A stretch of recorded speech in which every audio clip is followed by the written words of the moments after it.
Welcome to Professor Tweedler's classroom, where we'll take a look at our history as well as the lore of some of our favorite fictional worlds and characters, trying my best to make history as interesting for you as it is for me. Today we'll take a look at the Russian Revolution. Well, revolutions, technically, centering on those which took place in 1917 during World War I. But before I get there, allow me to set the stage. Our story starts with Nicholas II, eldest son of the Czar of Russia, Alexander III. Nicholas led a military life, watching his father oppressively rule a country rampant with poor workers, radical revolutionaries, and amazing facial hair. Nicholas had little desire to inherit his father's duties, as the past 100 years saw a more and more oppressive Russia as revolutionaries became more and more radical. He was forced to take the reins, however, when his father passed away from kidney failure.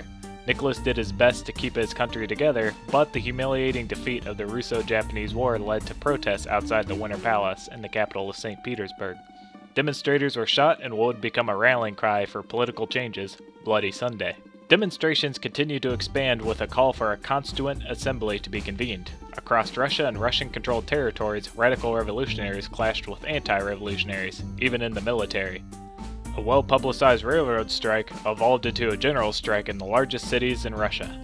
A workers' council known as the St. Petersburg Soviet was formed to coordinate the demonstration. Eventually, the group became a sort of government in the city. Other worker councils sprung up in other major cities in response. Nicholas watched, waited, and intervened where necessary. He assumed that this revolutionary fire would die down eventually, but each success fanned the flames more and more. Nicholas finally accepted that these protests were not going to settle down and could not be smothered. He issued the October Manifesto, which promised a constitution and establishment of an elected legislature called the Duma.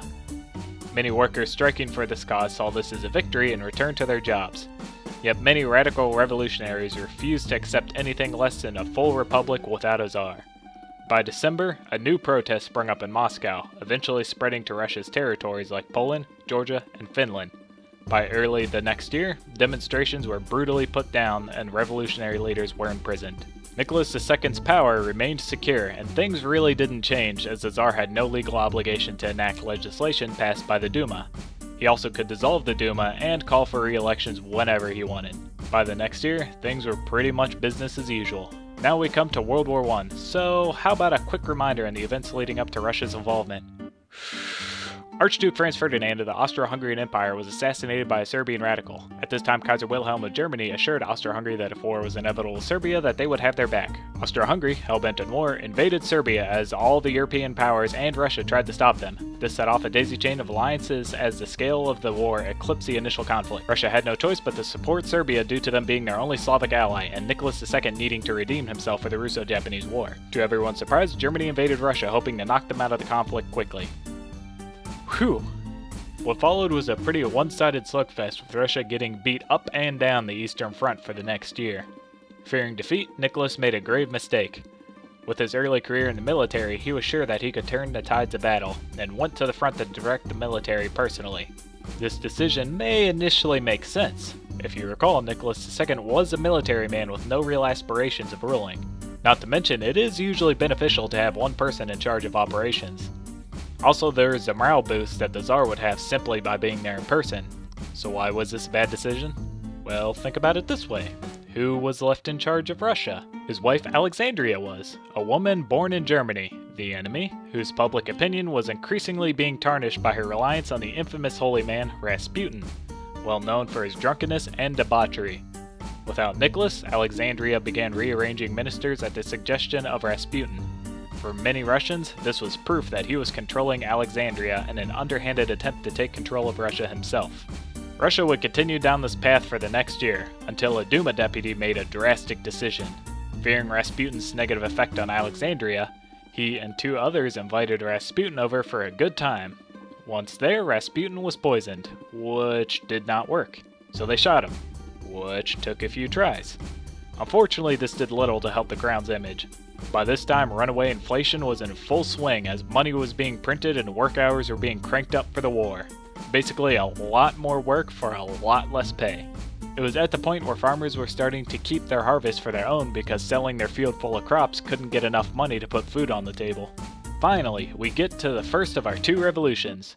Due to food shortages, war, and issues with leadership, people were ready for change. This was kicked off by women textile workers demonstrating in Petrograd, formerly St. Petersburg, on International Women's Day. Here began the February Revolution, on March 8th. I know that may sound weird, but they used a different calendar back then, so it was February for them, honest.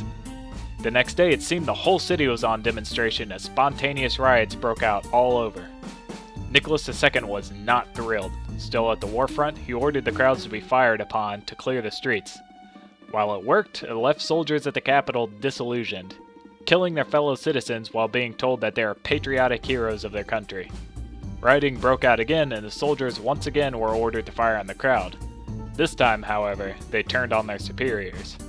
Having lost control of the soldiers at the capital, Tsar Nicholas II realized he had no choice but to renounce his throne and revoked his son's right to rule after him. He did this in order to save his country, and luckily his brother also announced that he would not pursue the throne. Thus, a 300-year-old Russian imperial monarchy had come to an end in just 6 days. In this power vacuum, former Duma members stepped up to form a provisional government. They were determined to win the war, enact a constitution, and establish a new government in Russia. Unfortunately, they were almost completely ineffective in changing the tides of war, fixing the economy, or feeding their citizens. Also during this time, a group of elected workers and soldiers known as the Petrograd Soviet sprung up alongside the provisional government. They both worked beside but not necessarily with each other as leaders. Across Russia, many local Soviet governments modeled on the Petrograd Soviet sprung up to fix their own issues which the provisional government could not help with. Enter Vladimir Lenin. Lenin was a young, well-known revolutionary who had dedicated his life to working for a socialist takeover of Russia. He was the leader of the Bolsheviks, a group of socialist revolutionaries seeking absolute power for their own party. He spent a lot of time in and out of exile whenever the Russian government took notice of him. Lenin was there for the 1905 revolution and boycotted the Duma, seeing it as a half measure. Since 1907, Lenin had been in exile in Switzerland, writing revolutionary calls to action for his fellow Russians. When war broke out in 1914, he was stranded in Switzerland. I'm sure you could imagine Lenin's frustration as the February Revolution took place. The moment he had waited for his whole life was going on without him. He also couldn't understand why the Bolsheviks were not wresting control from the provisional government. Luckily for him and his vision, he was able to escape back to Russia with the help of Germany.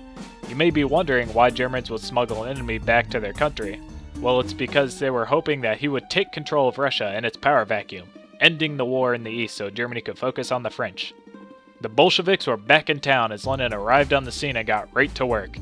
He quickly got his April thesis paper published in the newspaper Pravda, in which he demanded that the Soviet needed to overthrow the provisional government, end the war, and take control of all Russian land and resources in order to redistribute and feed, house, everyone.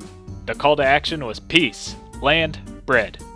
Surprisingly, the Soviets were put off by Lenin's radical call to action, but this message was heard across Russia by poor workers, farmers, and soldiers who were ready and eager for change. Now enter Leon Trotsky, another well-known revolutionary. He was returning from his exile in New York.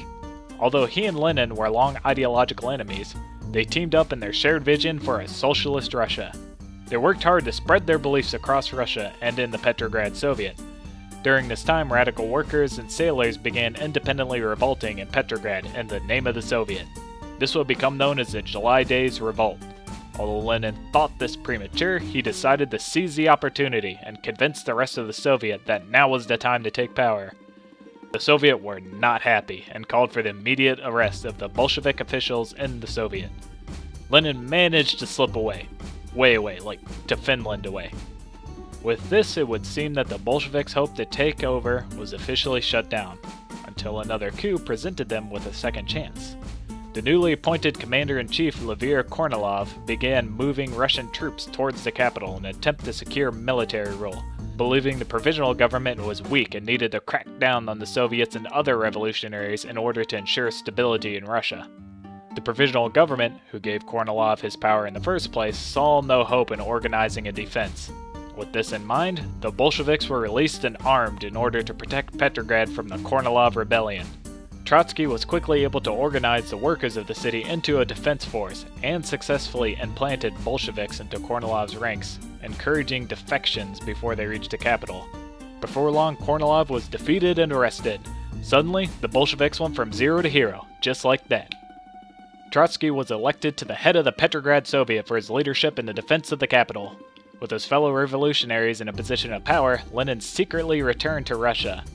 Things began to move quickly now as Trotsky and Lenin began to prepare a surprise during the upcoming All-Russian Congress of the Soviets. On November 7, 1917, the Bolsheviks took control of key locations in the city, like train stations, government buildings, and telegraph stations. Trotsky then used his Bolshevik majority to cement the Bolsheviks as the official heads of the Petrograd Soviet. The next day, they stormed the government headquarters and declared the Petrograd Soviet as the official leaders of Russia. Just like that, the Bolsheviks went from majority party leader and what was essentially a workers' union to the absolute leaders of Russia. Having successfully taken power in 2 days, the Soviets used this momentum to start working towards a peace treaty with Germany. They also encouraged peasants to take control of nobles' land in the name of the Soviet. They also started nationalizing private banks, factories, and farmland. Also, a ceasefire was agreed on as Trotsky began negotiations with the Central Powers on a peace treaty with Russia. The Bolsheviks finally organized a vote on a constituent assembly which they had long desired. That was until they received less than 1/4 of the vote. They decided elections aren't all they're cracked up to be and labeled themselves as the sole representatives of a dictatorship of the proletariat, headed by Lenin with Trotsky as the head of foreign affairs. It was at this point that the Bolsheviks began self-identifying as communists. The Communist First Act was a bold one, as they declared equal rights for every Russian, regardless of race or gender. With their rule secure, they finally signed the Treaty of Brest-Litovsk, officially ending Russia's involvement in the Great War. That about sums up the history of the Russian Revolution. Thank you for joining me today. If you'd like some additional information on the topic as well as a few of my own opinions, check out my office hours video. Remember that every person has a story, so make it a good one. Also, if you liked the video, let me know with a thumbs up, and don't forget to subscribe if you'd like to see more. Until next time, class is dismissed.